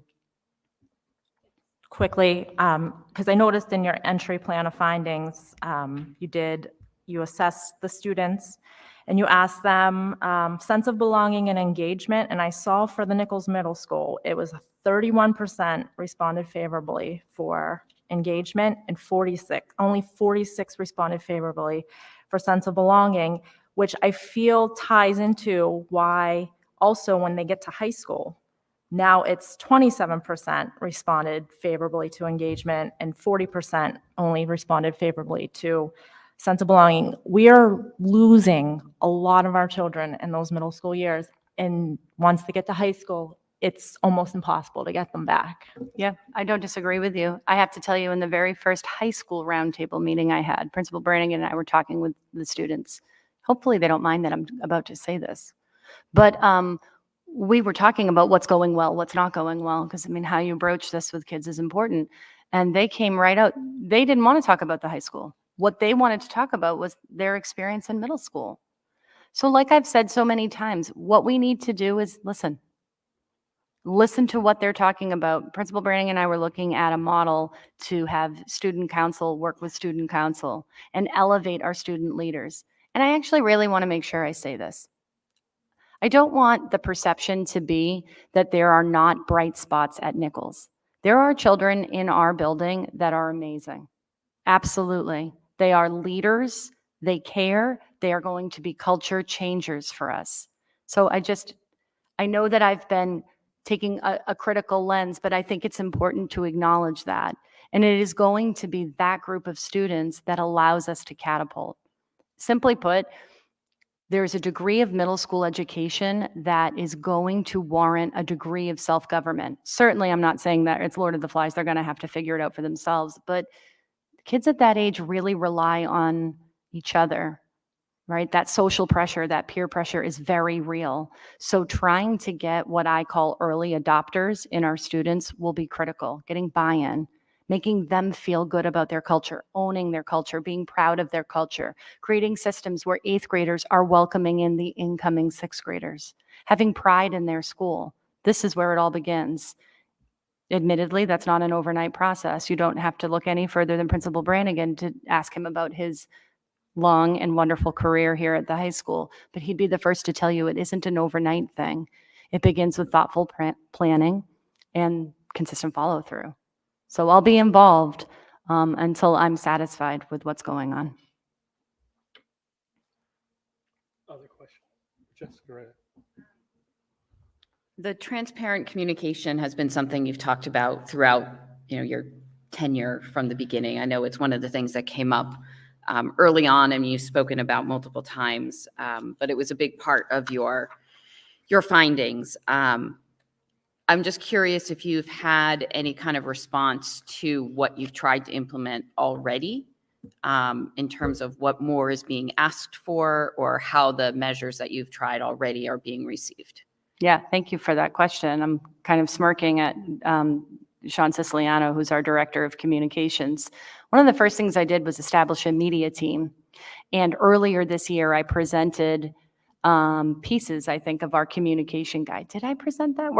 Sean's presenting tonight on our outward-facing guide, but no, I didn't present it, but it was an internal document in order to help align our communication practices. That was one of the first things I noticed. We all say things differently, and that's really frustrating as a parent.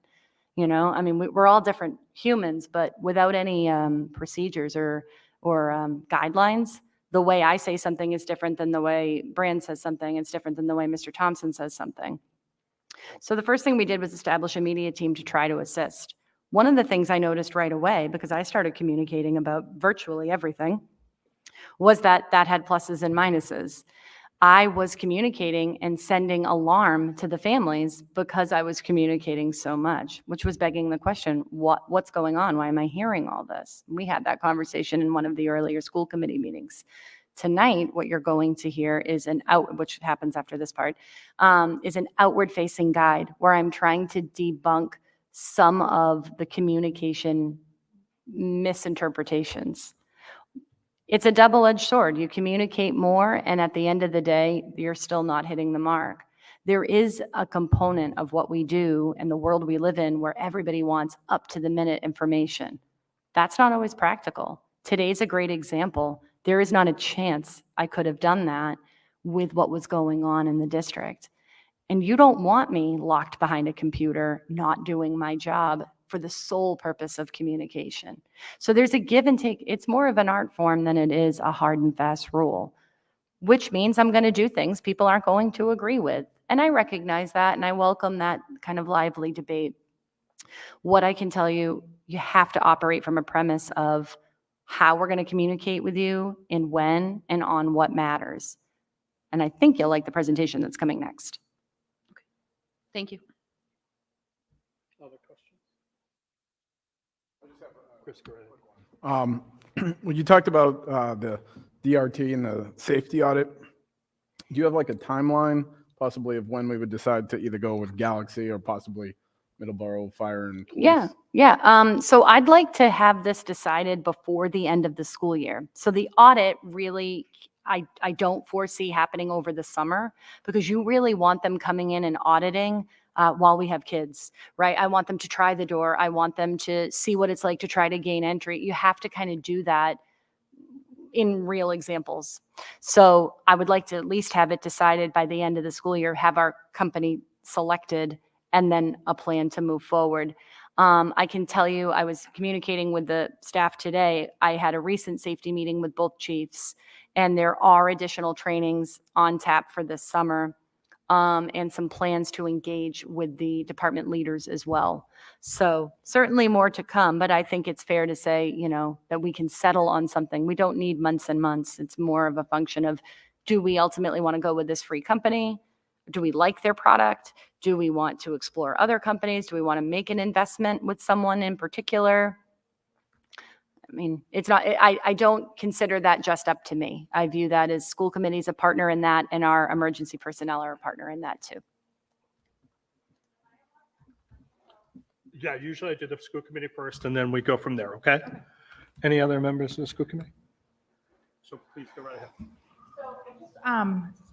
Okay, so I just wanted to ask a question and make a few comments. So on the bully prevention intervention, it sounds just more victim shaming from the plan where, trying to teach kids to advocate, which they do. And what happens is, in the experience of people that I've talked to, including myself, is the children are advocating for themselves and it stops whoever they tell. Nothing happens.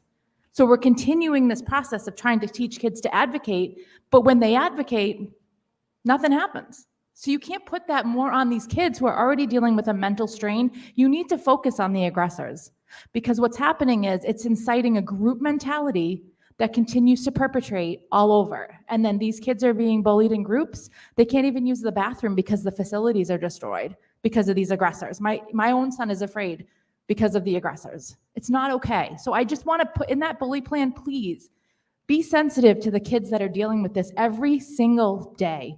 You need to deal with the aggressors and their families, because it's not if our kids mess up, but when. All of our kids are going to make mistakes. We just hope they're minor things they can learn from. Unfortunately, that's not what's happening there. And I am in constant communication with that school because of issues every single week. Thank you. Sure. What, if you don't mind, I just wanted to respond to the other half of the plan. There's bullying prevention. The intervention part also involves that accountability piece. When you would say, hey, I am requesting a bullying investigation or something's happened, you really do need follow-up. Hey, this is what we did. This is what we investigated. This is what we found. So I think that is definitely a part of the plan that is in existence, but also of needed improvement. So I anticipate that being addressed. The problem is they're interviewing the victims over and over again, but never dealing with the aggressors continuously. So that's the problem, is you have these poor victims constantly being pulled out of class for interviewing on things that they're not seeing accountability. They're not seeing consequences for these kids.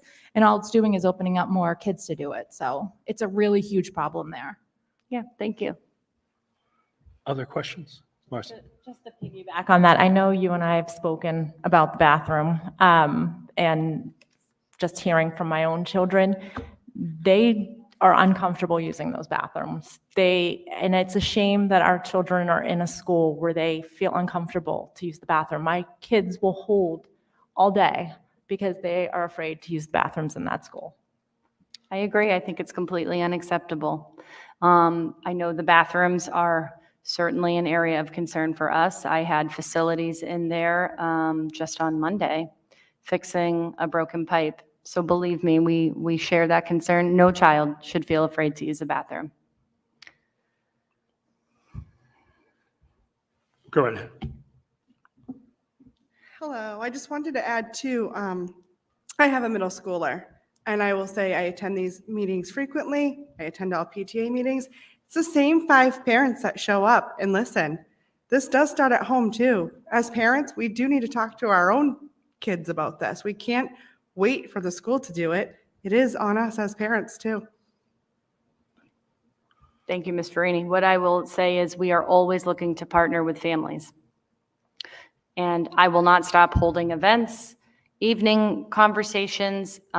We do have groups that are like school improvement, school council. These are important groups at the Nichols Middle School. And be on the lookout for new ways to interact, because I think that parents are part of the solution, not to place blame anywhere. I just think we have to solve this together. The only thing that I want to say is, first and foremost, I appreciate the plan. It's extremely well done. It makes a lot of sense to me. One concern I have is around the areas of strength, oddly enough. And the concerns that I have are, we have worked extraordinarily hard to make the town school togetherness work and to make sure the budget works. But I would also note that we are in an unprecedented level of grant money from the federal government. that has allowed us to do a wide variety of things that, A, we would not have ever been able to do. And my concern is that money dries up. Yep. And we have people in positions, and we have programs that we started, all based on those monies. And my concern is that we don't sort of overlook our strengths, if you will, because strengths have an opportunity to turn into something else just by a problem with money. And we've also gone through pieces in the past that have sprouted up. I can think, for example, in one particular year, we had an additional $1 million in special ed that we weren't Tuitions. expecting. Tuitions came in. And so that disrupts the budget in different ways too. So I just wanted to raise that because I think that's important too. But I really appreciate all that you've looked into and all that you've done. It does make sense that this is easier as far as the ability of someone who's already in the system as opposed to somebody who comes from outside the system. I think that you will see, if you remember correctly, for example, when Brian came on, Brian was able to do certain aspects that were easier for him, like community and stuff, because he'd always lived in this community. But he couldn't do the culture of the schools because he wasn't a part of it. So it adds to time and sometimes subtracts time. But thank you very much. This is excellent. So thank you. Any other questions? Well, we'll continue on. Okay. I would invite Sean Siciliano up to the table to talk about hopefully the much anticipated communications mini guide. This was something that we put together to help explain a little bit about our philosophy behind communication. Hopefully you'll find this illuminative. So Sean, take us away. Perfect. I just want to thank the board. Thank you, Chairman Young. So we created at the beginning of this year with the media team, we added on to a branding guide, a communications guide that I had started years ago. In that internal guide that we've created for the district, it's not public facing, it's just for us. Different templates for communications for principals to be able to just grab a communication, put in their details of what happened and be able to send it. And that was something that we're continuously looking into and we're continuously adding to allow principals to have that quick and easy spot where they can just go in, grab something, put in the details of an event and be able to get that out to families quickly. So that's kind of the back end of it. This is the front facing guide. Excuse me. This is for our families and for our community. So we start off with a little message from Superintendent Lyons. So we're going to be sending this out to families tomorrow. We wanted to give you guys a sneak peek of it and be able to share this with you. Categories of communication. The way we branded this was kind of just doing different questions. And then once we ask the question, we then go in and we answer the question. So I'm going to read you guys the questions, and then I'm just going to kind of give the synopsis of what we did. So the question is, who will you hear from? When will these groups communicate with you? So there's obviously different types of communication. We've switched to ClassTag, which had a little bit of a rocky start. I think we're better now. We ironed out a lot of data issues that we had. And I hope that parents are finding it easier for communication, and it allows an easier way for teachers to be able to communicate home with families. So within ClassTag, there's different levels. We have a district level that Superintendent Lyons has access to, I have access to, and other directors have access to. This is for messages that are going out district-wide, whether it's about announcements that are something that's a district-wide issue, a district-wide emergency that needs to be announced. That would come from our level. And then there's other things that are at the building level, whether it's your weekly newsletter from your principal, whether it's a fire alarm, something like that. You may notice that a fire alarm message might come from me. We've told the principals and the building administration that if you guys are dealing with an issue, call me. I'll take care of your communication side. You guys deal with the building. I can't come in and help your students inside the building. What I can do is communicate with your families. So sometimes they'll reach out to me. This is what happened. I need you to send a communication. I take it and I send it. So it might be to HBB, but it's not from Derek Thompson. It's from Sean Siciliano. And that's in agreement with the different principals. Social media has been a growing avenue of communication for us. We are using social media to promote our district. We're using social media to celebrate our district. We might not necessarily put every single thing that we send home to families on social media.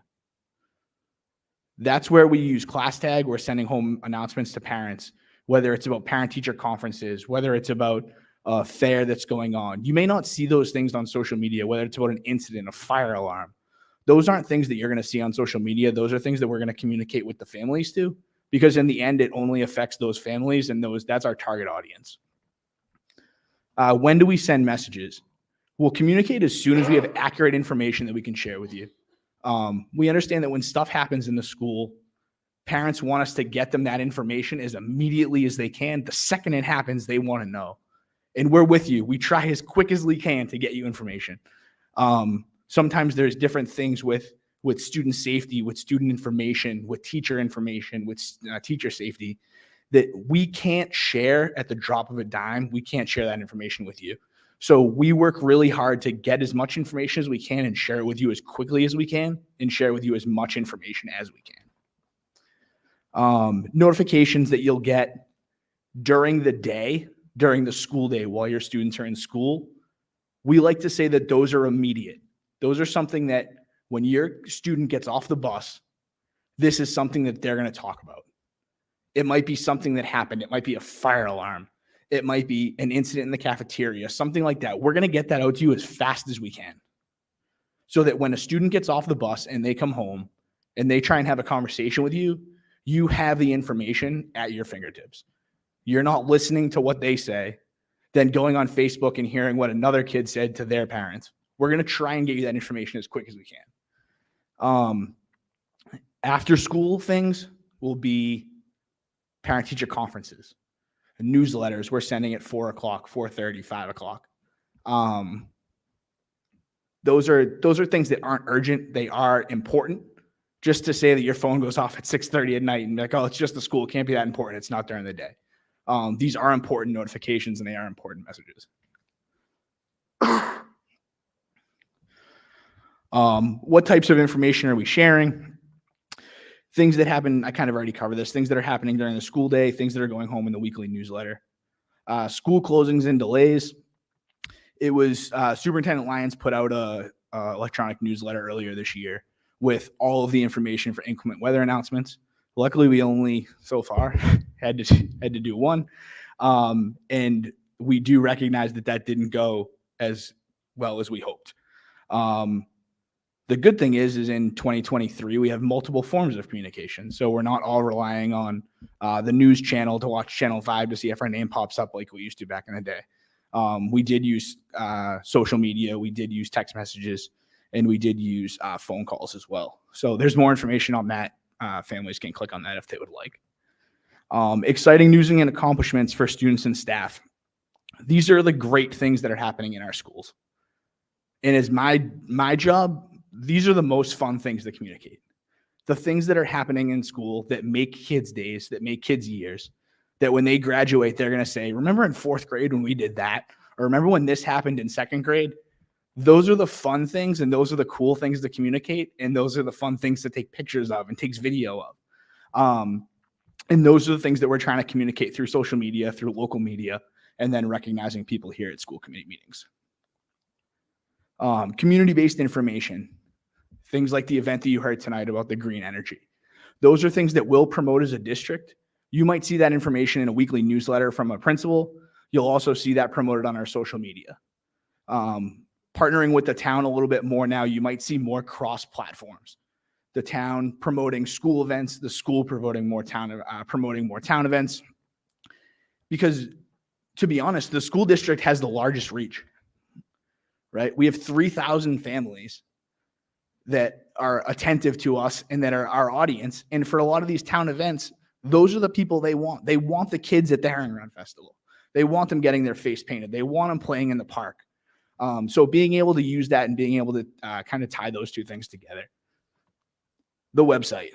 I think it was 4 years ago, 5 years ago, we launched a new website. The new website was a new look. It was the same stuff. Nothing had changed inside. Everything moved. Things got shinier. They became more accessible, but it's still the same back end of the website. This summer, Nick Krokta, the video and communications person in the district, him and myself are going to totally rebuild a new website. We're starting from zero. We're not starting from what we have now and deleting things and changing things. So we're going to start over, and we're going to know that everything that we put on that new website is what our family wants. We've looked at 5 other districts in the area and 10 other districts nationwide to figure out what information should be on our website. Things like school hours. I looked for when the schools start on our website. It's impossible to find. I went to a school district and they said school hours right at the bottom of the page. You clicked on there and it was like on a full day, they start here, drop off starts, they start class here, they get dismissed here. On a half day, they get dismissed here. On a 1 hour delay, they get start here. 2 hour delay, they start here. So things like that are pages that we want to build, that we want to bring to Middleborough. And that's all things that we're going to bring to this new website: announcements, event promotion, lunch options, family quick links, all things that we think are very important. And we're hoping to launch that in early August. So we have a lot of work to do. Methods of communication. How do we communicate? Newsletters, social media, email, telephone, letters, Tuesday folders at the elementary level, beginning of the year communication, summer letters, summer emails, things like that. Things at registration, at change of buildings, when you go from the elementary school to the middle school. Those are when we do a lot of time to make sure we're connecting with our families. The importance of checking your contact information inside of Aspen is huge. Making sure that we have the best contact information for you and we have the correct contact information for you is vital to us. ClassTag is pulling automatically that information. It pulls from Aspen into another system and then pulls into ClassTag. So making sure that we have accurate information in there. Newsletters. What happened to the good old-fashioned newsletter in the two-day folder? We've switched to an electronic newsletter platform called S'more. The administration obviously usually sometimes will be like, oh, I'm going to send a S'more about it. It's just an electronic newsletter. S'more is just the platform we use. It's like Q-tip. MPS communicates through those every week. Administrators are sending that to families, to faculty, and to parents. So we do get a lot of views on our pages and on our newsletters that our principals send. They're full of great information. Each principal puts a lot of time into that, celebrating students, pictures, announcements, things that are coming up, and things that are important.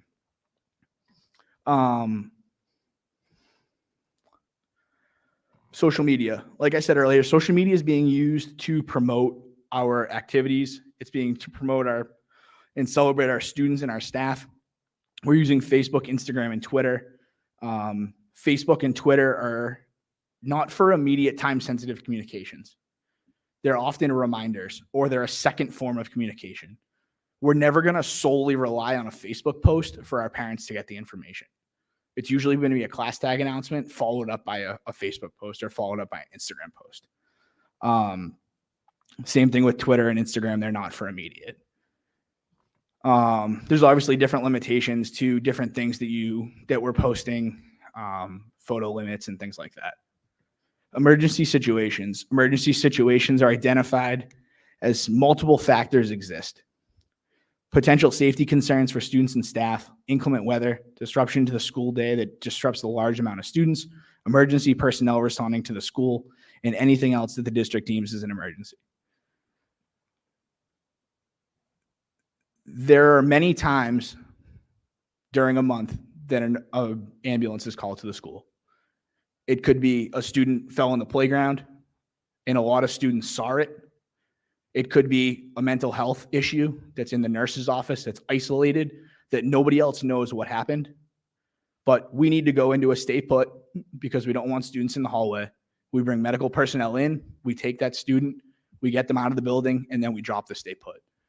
Those are messages that we might send home to families that just say, there was an ambulance at the building today. It was for a mental health issue. There was no harm to the students. Nobody was ever in danger. And that's where the communication from us is going to end.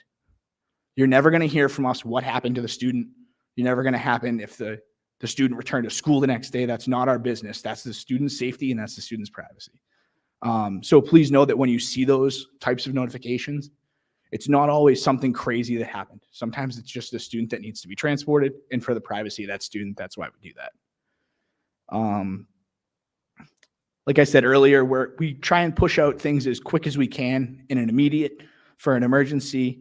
If it's an isolated incident that doesn't affect many students, that may go out after dismissal. We have been trying to do it after the school day, but maybe while the students are still on the bus. And like I said earlier, that's so that when your student gets home, you have that information at your fingertips and you know what happened during the day. And it's from us, not necessarily from another family or from something that happened on Facebook. Cross-building communication. This is where it gets kind of tricky. What is important for the entire district to know and what's important for that building to know? And this is where it comes to the administrative team and the media team to decide what are we going to share with the entire district and what are we going to share with the families of that school. And that's kind of a slippery slope, and some families may not be happy that we didn't share something. Some families may be not happy that we did share something. And that's kind of a thing that we're going to have to kind of balance as a media team. Parent Facebook groups. Parent Facebook groups are not, I repeat, are not an official communication of the Middleborough Public Schools. You should never, with 100% certainty, believe everything that is on a parent Facebook page. We cannot control that. We are at the will of the parents that are posting on that page. I'm not going to say that there aren't great things on the page. We do rely on the page at some times. Okay? They are important. They are informative to most parents. But there sometimes are things on there that are not true. And then they'll call the building and they'll be like, I heard this happened. Well, that didn't happen. And it's our goal as a district that now that we have this plan, now that we're communicating more, to be able to get out ahead of those, be able to get out ahead of the smaller incidents that might have happened at the school, that by the time 3 o'clock hits and the student gets home from bus, there was this massive incident in the cafeteria and it was 300 kids were in the cafeteria. Well, really it was 4 kids in the corner. The incident was dealt with and those students were brought to the office. We all know how the game of telephone works. And unfortunately, by the time the incident happens during the day, by the time the students get home, by the time it makes it on social media, and then by the time the story is actually told, sometimes it's totally different. It's our goal with this communication guide and this new procedure that we're hoping to create and that we're following is to streamline the communication and get the parents the facts as quickly as we can. Like I said, sometimes there are different rules that are taken that legally and things like that we have to follow. And that's kind of what puts a brake sometimes on things. But it's our goal to get things to you as quickly as we can. So that's the mini communications guide. Questions? Jessica. Thanks for all the work you guys have put into this. And Sean, thank you for all the fantastic photos you take of all of the events. It's, just really fun to scroll through them all. I hope you have as much fun taking them as I do looking at them, because it's just great. The quality of them is just superb. So thank you for that. A quick comment / question is, I remember when my first child started at the middle school, they had like a technology evening for parents to come in and like teach them how to use Aspen and all of the other things. I know that in Class Tag, there are some settings to help you kind of determine how you want to receive the communication. They may not, I think I wanted text and notification, but I can only do email and notification. So I dealt with it. It's fine. But, maybe considering including some of those things in the information that's going out to parents with like some helpful tips as to kind of how to configure things if they're having issues with getting things to the best way for them to receive the information quickly. Absolutely. I think it's a great idea. So I think you brought up a good point that maybe at the beginning of the year, that's when we host a technology night, right? And it's not just technology for students. Maybe it's a time for parents to come in we all know that when report cards are released, it's like this massive problem of, I don't know my password. I don't know whose account I'm supposed to log into. My report card didn't pop up. If you search Katie Goodine during report card time on Facebook, it's like all over the place with people tagging her and asking her questions. Her phone rings nonstop. So maybe we have started to create guides as we go. Electronic report cards we just started during COVID, and it was one of those things that we said we'd never turn back. So creating and hosting a technology night at the beginning of the year, I think would be great for families and for students, even for parents, so they can see what their students are using every day. The elementary school, they hear about the Chromebook, but the parents never see the Chromebook. What does it look like? And how do the students use it every day? So I think that's a great idea. Yeah, and how to help your student log on when they forget their password and you know, those kinds of things. But if you're creating a new website too, I know sometimes little manuals with pictures of like, click this, here's it in a circle, and this is where you go. We've started building those as we go. Yeah. You So answer the same email 30 times and you're like, I think I should just do a how-to on this. So yeah, we've just started to something compile those. consider. So thank you. Absolutely. Thank you. Other questions? Sean, my only question is this, and I think that the presentation you gave tonight is great.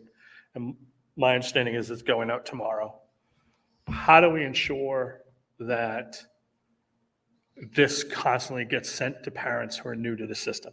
And I don't just mean like, you know, kindergarten, when you start kindergarten. I also mean in June when somebody starts June 1st because they moved into town. Because I think this is an important sort of first piece for them to get. Yep. So they understand all that. So I just want to, I hope we can figure out a way that Yeah, everyone gets it. I think as we Superintendent Lyons talked about the procedures that we've started to put into place, and we sat in a meeting the other day and really talked about hiring procedures and how does the hiring happen, not only at the beginning of the year, but in the middle of the year and at the end of the year.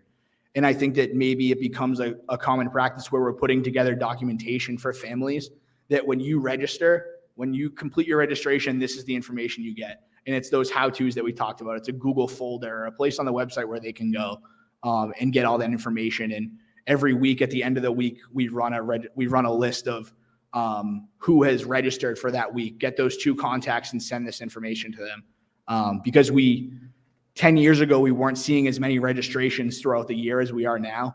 Right. And the registration process is continuous. It never stops. It's not just the summer thing.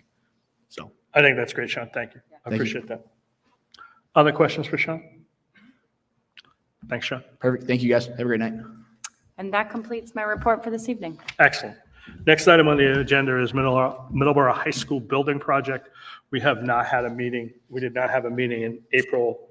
Our next meeting is in May, and hopefully that will be our last meeting. Next item on the agenda is consent agenda. Chair will entertain a motion to approve consent agenda. So moved. Do I hear a second? Second. Discussion. The only thing I want to make everyone aware of is under Mary Kay Good Elementary School Camp Read-A-Lot. I got a note from the teacher that that's actually moving to May 19th. So that was the only other piece. Just a quick question. Sure. I think the Caregiver Cafe and the bingo fundraisers or initiatives both had past dates on them. So if we approve them, is that just a default approval and they'll pick a new date and we don't have to make them go through the process again? Yeah, exactly. Okay. They're all set. And so any other questions or comments? Seeing none, all those in favor say aye. Aye. Opposed? It's unanimous. I have 2 action items for everyone today. The first is we put in the packet the administrative assistant contract. The administrative assistant contract refers to all our administrative assistants in all the school buildings throughout the district and some district-wide administrative assistants.